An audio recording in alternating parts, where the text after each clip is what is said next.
তো তোমাদের মধ্যে যাদের এখনো পর্যন্ত কোথাও চান্স হয় নাই, মানে ইনফ্যাক্ট এরকম হয়েছে যে কোনো ইউনিভার্সিটির রেজাল্টের ওয়েটিং লিস্টেও তোমার নাম আসে নাই, এরকম যাদের অবস্থা, তোমাদের উদ্দেশ্যে আমি বলবো জাস্ট নিজেকে একটু মানসিকভাবে ধরে রেখে প্রিপারেশনটা কন্টিনিউ করো। আমি জানি এখন তোমাদের মানসিক অবস্থা খুবই লো, তুমি নিজেই হয়তো এটা মানে আমি কি বলবো, যতটুকু না খারাপ আমি ভাবতেছি হয়তো বা তার থেকেও খারাপ, তুমি মেন্টালি একদম উইক হয়ে আসো। গুচ্ছবর্তী পরীক্ষা বাকি, এপ্রিল মাসে পরীক্ষা, এখনো হাতে সময় আছে। তুমি নিজেও জানো যে গুচ্ছবর্তী পরীক্ষায় প্রায় 10,000-এর মতো সিট, ওয়েটিং থেকে 12-13 হাজার সিরিয়াল পর্যন্ত চান্স পাওয়া যায়। তো তোমরা যারা মধ্যবিত্ত, নিম্ন মধ্যবিত্ত বা গরিব, মানে লিটারালি আমি জাস্ট এই কথাই বললাম, যারা গরিব ঘরের সন্তান, মানে আমি কিন্তু এই পুরো সিনারিওটা ফেস করে আসছি। মানে পৃথিবীর সব সমস্যা একদিকে আর টাকার সমস্যা একদিকে, মানে এটা আসলে কি বলবো, মানে এই সমস্যা যারা ফেস করে নাই তারা আসলে বুঝতে পারবে না। এই যে ধরো পাবলিকে পড়বো নাকি প্রাইভেটে পড়বো, অমুক করবো নাকি তমুক পড়বো, এগুলো ধরো যারা উচ্চ মধ্যবিত্ত বা উচ্চবিত্ত মানুষ তাদের জন্য মানে সাজে। আমরা যারা গরিব ঘরের সন্তান, আমাদের আসলে মানে তোমরা যারা এই অবস্থায় আছো, তোমাদের আসলে মানে এই প্রাইভেট নাকি পাবলিক, অমুক নাকি তমুক, এইসব কথাবার্তা, এইসব পডকাস্ট শুনে তো তোমাদের লাভ নেই। তোমাদের ধরো যাদের এই দেয়ালে পিঠ থেকে গেছে অবস্থা, তুমি যদি এই বাকিদের মতো মানে কি বলে যে কোথাও হয় নাই এই জন্য লো ফিল করতেছি, তো এইটা চিন্তা করে যদি জিএসটি পরীক্ষার আগ পর্যন্ত ভালো মতো প্রিপারেশনটা কন্টিনিউ না করো, সারা জীবন সাফার করতে হবে। তুমি জাস্ট একটা কথা ঠান্ডা মাথায় নিজে নিজে চিন্তা করো যে 25 বছর যারা আসো, 2 বছর প্রিপারেশন নিছো, আরো বেশি 2.5 বছর প্রিপারেশন নিছো। 24 বছর সেকেন্ড টাইমে যারা আসো, 3.5 বছর প্রিপারেশন নিছো। তোমার খালি এই জিনিসটা মনে হইতে পারে, ভাই আমি কোন ইউনিভার্সিটিতে ওয়েটিং লিস্টেও আসতে পারলাম না, আমার কি আদৌ জিএসটিতে হবে? তুমি এই জিনিসটা মাথায় আইনো না। কারণ কি, তুমি যে পরীক্ষাগুলো দিছো ঢাকা ইউনিভার্সিটি, ওখানে তো রিটেন পরীক্ষা, ওইটা বাদ দাও। জাহাঙ্গীরনগর, রাজশাহী, চিরাং, ওখানে merit list plus waiting list কত হাজার পর্যন্ত দেয়, সর্বোচ্চ 1,000, 1,500, 2,000, 2,000 পরে তো আর ওয়েটিং লিস্ট দেয় না। অথচ তুমি যদি গুচ্ছবর্তী পরীক্ষায় 2,000 তম হইতে পারো, তুমি খুব ভালো একটা ইউনিভার্সিটিতে ভালো একটা সাবজেক্টে চান্স পাইবা। 2,000 বাদ দাও, তুমি যদি 5,000 তম হইতে পারো, 7,000, 8,000 তম হইতে পারো, তুমি একটা পাবলিক ইউনিভার্সিটিতে ফ্রিতে পড়াশোনা করতে পারবা। যে সমস্ত ইউনিভার্সিটিতে হলের সুবিধা ভালো, তুমি ফ্রিতে থাকতেও পারবা। জাস্ট তোমার খাওয়ার টাকাটা তোমার নিজে ম্যানেজ করলেই হবে। এটা যারা নিম্নবিত্ত বা গরিব ঘরের সন্তান, তোমাদের এইটার ছাড়া আর বেটার কোনো অপশন নাই, এটা রিয়েলিটি।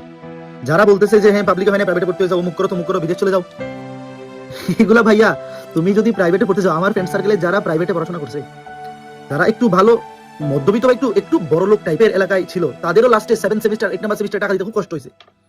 কারণ পাবলিক প্রাইভেট ইউনিভার্সিটি ম্যাক্সিমাম তো ঢাকা শহরে।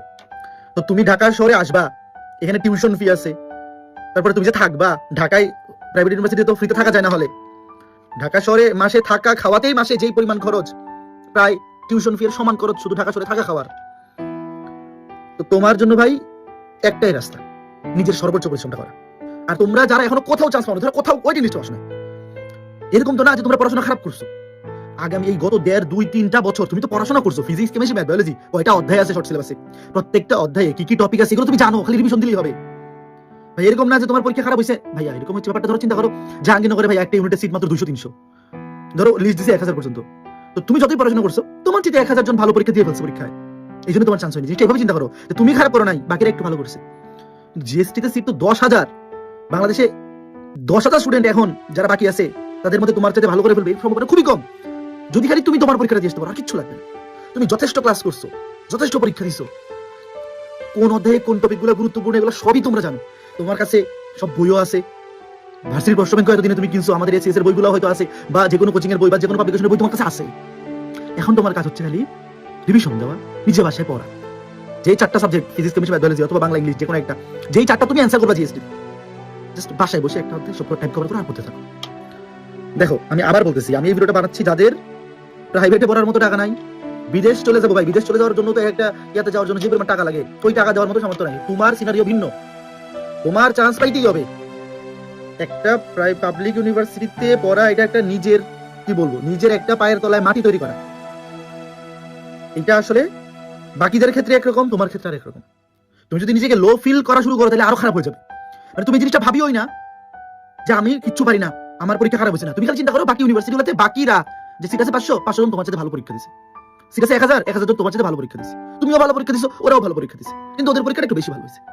বাট জিএসটিতে কিন্তু এখন তোমরা যারা বাকি আছো, জাস্ট ডিপেন্ড করবে আগামী 2টা মাস কে কতটুকু বেশি এফোর্ট দিচ্ছ।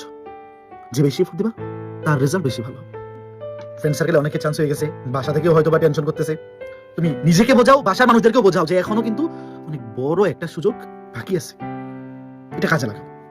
ভাইয়া যেই প্রতিযোগিতা তুমি নামছো এটা শেষ দেখে ছাড়বা, জীবনে এই জিনিসটা খুবই ইম্পর্টেন্ট। মানে তুমি একটা কিছুর জন্য কাজ শুরু করে দিছো, ধরো 2.5 বছর বা 3 বছর তুমি ওটার জন্য কাজ করে ফেলছো, তো ভাবি এটাকে হাম্পার হতে দিও না। মানে যদি গুচ্ছতে না হয় তাহলে তুমি ন্যাশনালে পড়ো, বা ওটার কি ভর্তির ডেট দিয়ে দিচ্ছে কিনা আমি জানি না, যদি দিয়ে থাকে তাহলে আগে ভর্তি হয়ে থাকতে পারো। তবে অবশ্যই বাংলাদেশের প্রেক্ষাপটে ন্যাশনাল কলেজে পড়ার চেয়ে অবশ্যই একটা পাবলিক ইউনিভার্সিটিতে পড়া বাংলাদেশের প্রেক্ষাপটে অনেক বেশি অ্যাডভান্টেজ। তো তুমি অবশ্যই গুচ্ছ পরীক্ষা পর্যন্ত নিজেকে বোঝাও, নিজেকে বোঝে চোখ বন্ধ করে 2-3 মিনিট চিন্তা করো, আবার লেগে পড়ো।